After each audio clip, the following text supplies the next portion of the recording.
The heavy, bruised sky over Weatherfield seems to press down upon the terraced rooftops, casting a pall of damp, gray light across the iconic cobblestones. The air is thick, carrying the faint, metallic scent of impending rain mixed with the lingering exhaust of passing delivery vans on the main road. The usually bustling heart of the community feels unnervingly quiet this Sunday morning, the aftershocks of the week's horrors reverberating through the brickwork of every home and business. The Rovers' return, traditionally a beacon of warmth and neighborly gossip, stands silent, its heavy doors shut tight against the chill. The horrific discovery of Theo Silverton's lifeless body behind the corner shop, a gruesome punctuation mark to what was supposed to be the joyous union of Lisa and Carla, has left the street in a state of collective paralysis. The police tape still flutters weakly in the cold breeze, a stark, yellow reminder that a killer walks among them, hiding behind a familiar face. Inside the Shuttleworth residence, the silence is thick and suffocating, broken only by the frantic, nervous energy of George Shuttleworth. A man whose natural state is one of jovial bluster, George has been entirely consumed by a creeping, relentless anxiety. He moves around the living room with erratic purpose, straightening cushions that are already neat, stacking magazines with trembling hands, and desperately trying to impose some semblance of order on a world that has violently tilted on its axis. His sister, Christina Boyd, sits rigid on the edge of the floral sofa, her hands wrapped tightly around a mug of tea that has long since gone cold. She tracks George's movements with worried eyes, the unspoken tension between them pulling taut like a wire ready to snap. As George moves to shift a pile of laundry resting precariously on a dining chair, his foot clumsily catches the strap of a canvas holdall tucked haphazardly underneath the table. The bag topples over, its zipper giving way, and spills its contents across the patterned rug. Among the scattered clothes, toiletries, and tangled charging cables, a small, worn, leather-bound journal tumbles out, landing open-faced on the floor. George bends down, intending only to quickly repack the spilled items, but his eyes catch a scrawled entry on the exposed page. The handwriting is unmistakably Summer Spellman's, but the words are dark, jagged, and terrifying. He freezes, the color draining rapidly from his face as he reads the chillingly detailed fantasy of holding a loaded gun to Theo's head. The ink is pressed so hard into the paper that it nearly tears through the page, a visceral manifestation of pure, unadulterated hatred. George's hands begin to shake violently as he lifts the book closer to his face, his breath hitching audibly in his throat. Christina, noticing his sudden, terrifying paralysis, sets her mug down with a sharp clatter and rushes to his side. She leans over his shoulder, her own eyes widening in horror as she reads the damning words. The heavy silence in the room is shattered by the metallic scrape of a key turning in the front door lock. Summer steps heavily into the hallway, her face pale, drawn, and carrying the exhausting weight of the ongoing police investigation. She pauses, immediately sensing the shifted, volatile energy radiating from the living room, and steps cautiously into the doorway. Her gaze drops instantly to the open journal clutched in George's shaking hands. A jolt of pure, unfiltered panic flashes across her face, shattering her carefully constructed facade of innocence. George looks up at her, his expression a tortured, agonizing mix of betrayal, fear, and desperate confusion, completely unable to articulate the massive accusation hanging heavily in the air between them. Summer's immediate primal instinct is to run, to tear the book from his grasp and flee into the damp street, but her feet remain firmly rooted to the floorboards. She stammers, her voice trembling as she attempts to form a coherent explanation, but the words die a dry death on her tongue. Christina steps forward, bridging the gap, her voice sharp and accusatory as she demands to know exactly what they have just read. Summer, cornered and defensive, insists loudly that it was merely a therapeutic exercise, a way to vent her consuming anger, a coping mechanism suggested by a counselor to deal with the immense trauma Theo had inflicted upon them all. But the defensive, panicked edge in her voice only serves to fuel their rising suspicion. In a desperate bid to deflect, Summer points a shaking finger back at George, her voice escalating into a frantic shout as she reminds him, and Christina, that George himself had plenty of valid reasons to want Theo dead. The argument erupts, loud, messy, and steeped in mutual fear, each of them absolutely terrified of the police, the looming truth, and the devastating impact it might have on their deeply intertwined futures.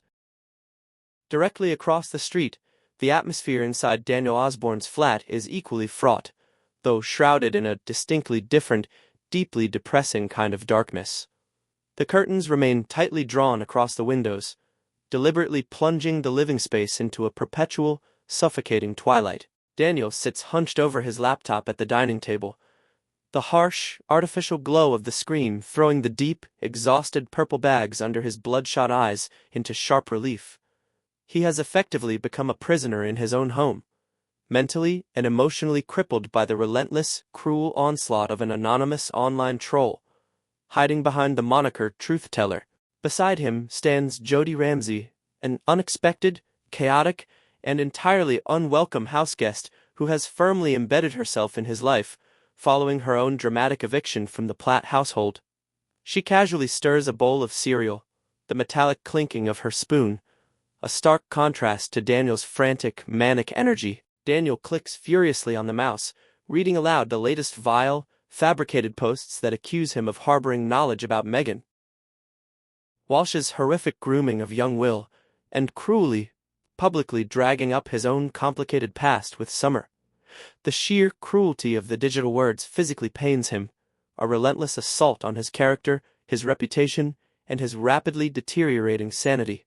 He slams the laptop shut with a violent crack, rubbing his hands over his face, his voice breaking as he confesses to Jody that he simply cannot take much more of this psychological torture. He deduces aloud, his voice tight with rising paranoia, that Truth Teller has to be someone who knows him intimately, someone with a deep-seated vendetta who is close enough to twist the knife exactly where it hurts the most. Jody, leaning nonchalantly against the kitchen counter with a thoughtful, almost predatory expression, seizes the golden opportunity to plant a toxic seed of doubt. She narrows her eyes, adopting a flawless look of faux concern, and casually suggests that David Platt might be the malicious culprit behind the keyboard.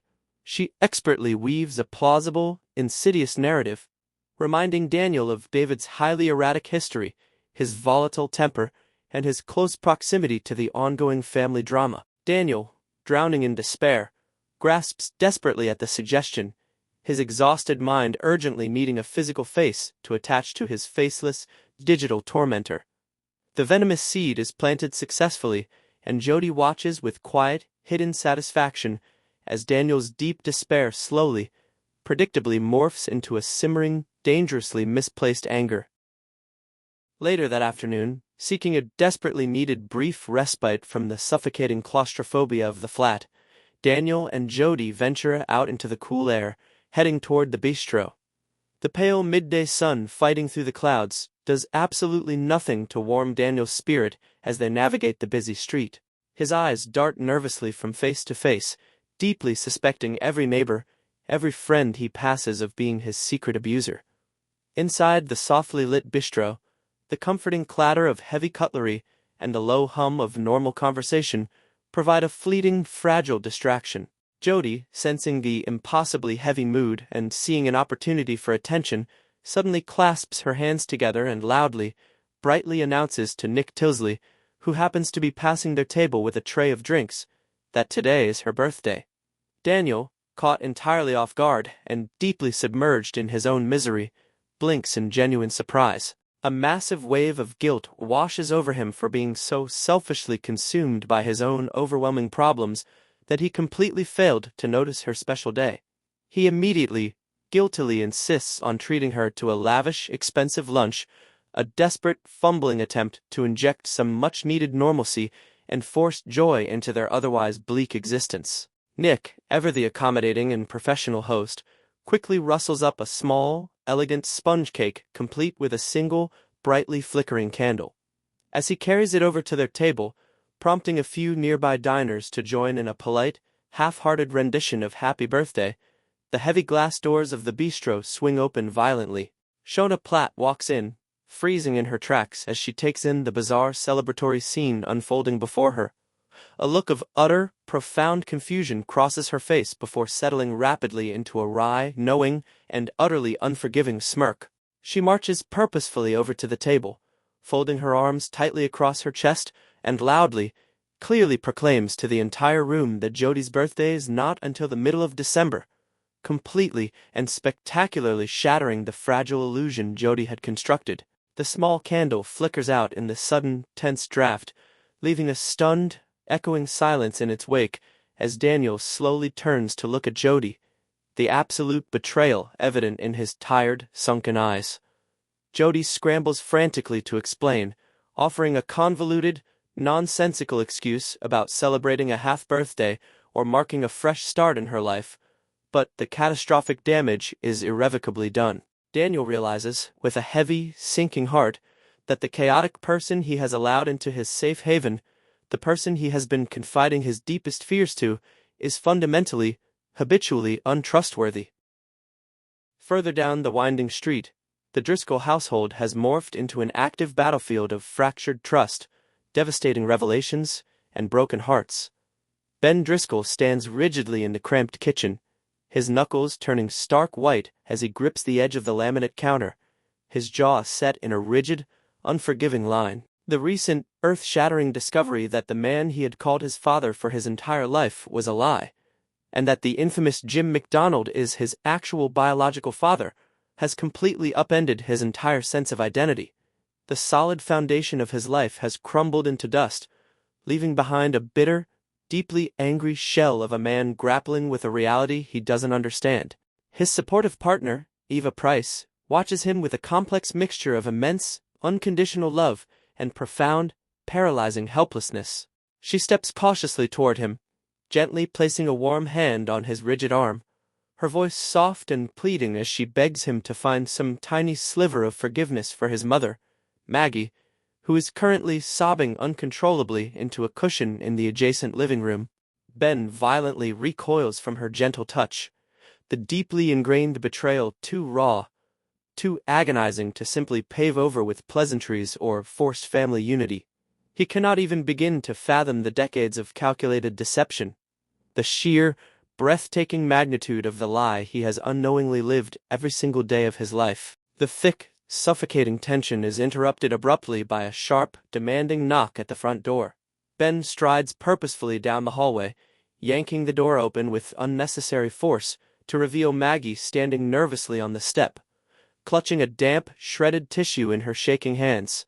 She offers a weak, trembling, utterly pathetic smile, her voice wavering as she explains that young Ollie had kindly invited her over for a family lunch. Ben's expression hardens instantly, a formidable wall of pure ice descending over his features, shutting her out completely.